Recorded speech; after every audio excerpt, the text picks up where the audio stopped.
बेबायदि आं रिकुवेस्ट खालामो। खुलुमबाय लोगोफोर, नोंथांमोनखौ नैबे मोनसे भिडिअआव बरायनानै लाग्रोबाय। सासे बर' आइजोनि मेगनाव मोदै बोहैनायखौ नोंथांमोना नुनो मोनबाय। बे भिडिअआ मा फोरमायनो थांदों नोंथांमोना जोबजासिम नायलांदो आरो जोबजासिम नायलांगोन होननानै आं मिजिंथिबाय आरोना। खुलुमबाय रायजोफोर, आंनि मुङा फुलमनि हाज'वारि आरोना। आङो दखान होयोमोन, साहा दखान।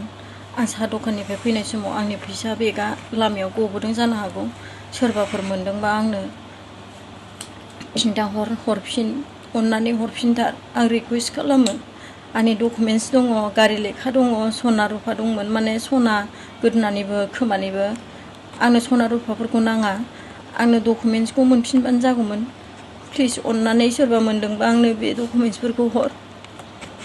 गारि लेखाबो दंमोन, ओमफ्राय आंनि एटिएम डकुमेन्टसफोर दंलाबायो, बेफोरखौ मोनफिनबा आं मोजां जागौमोन, हामबायगौमोन आङो। जाय मोनदों आंनो हरफिन अननानै, आरो बे भिडिअखौ शेयार खालामना हो, जाय मानसिया मोनदों बिनिसिम सहैनाय बायदि आं रिकुवेस्ट खालामो। प्लिज मोनदोंबा हरफिन सोरबा।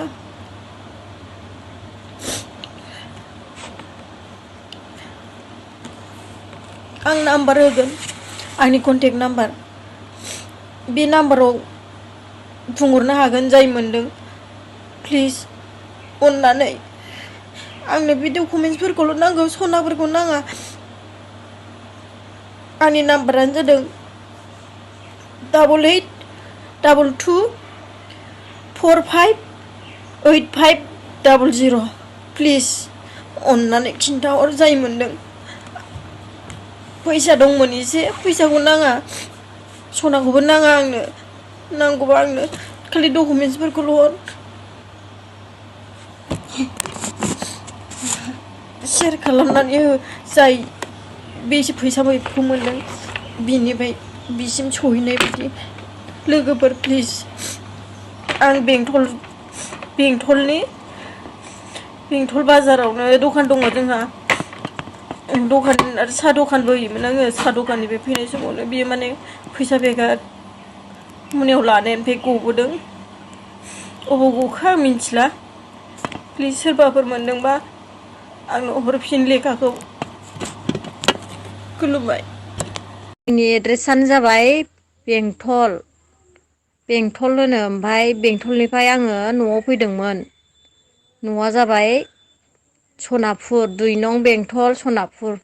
आं माने बेंटलाव दखान होयो नालाय, ओइ बेंटलनिफ्राय फैनायावनो लामायाव गदों फैसा बेगा। ओमफ्राय दा बबेयाव गदों मिन्थिया। ओमफ्राय फैसा बेगावहाय सना दंमोन, खोमानिबो गोदोनानिबो। ओमफ्राय माबा दंमोन, डकुमेन्टस दंमोन। डकुमेन्टसा गारि माबा दंमोन, मा होनो, गारि लेखाथ' नङा, लाइसेन्स नङा, लेखा मा होनोथाय बेखौ, गारि आरसि दां, गारि आरसि। ओमफ्राय पेन कार्ड, भटार आइ कार्ड, ओमफ्राय एटिएम दंमोन, ओमफ्राय सना बे दंमोन आरो। अब्ला लोगोफोर, नोंथांमोना बिथांनि खुगानिफ्रायनो खोनाखाबाय बिथाङा माखासे डकुमेन्टसफोर गोमादों। बेजों लोगोसे रां आरो सनाबो गोमाफादों होननानै बिथाङा फोरमायदों। बिथाङा खावलायदों दि जाय मानसिया मोनदों हरफिननोब्ला मोजां जागौ होननानै, आरो हरफिननो थाखाय बिथाङा गावनि मबाइल नाम्बारखौ होनानै दोनदों। लोगोफोर, जायफ्रा बे भिडिअखौ नायदों अननानै शेयार बानाय, जाहाथे जायनाखि मोनदों बिथाङा हरफिननो थाखाय खाबु मोननाय बायदि। अब्ला लोगोफोर, भिडिअआ एसेनोसै। नेक्स्ट भिडिअआव लोगो मोनफिनगोन। एसेनोसै।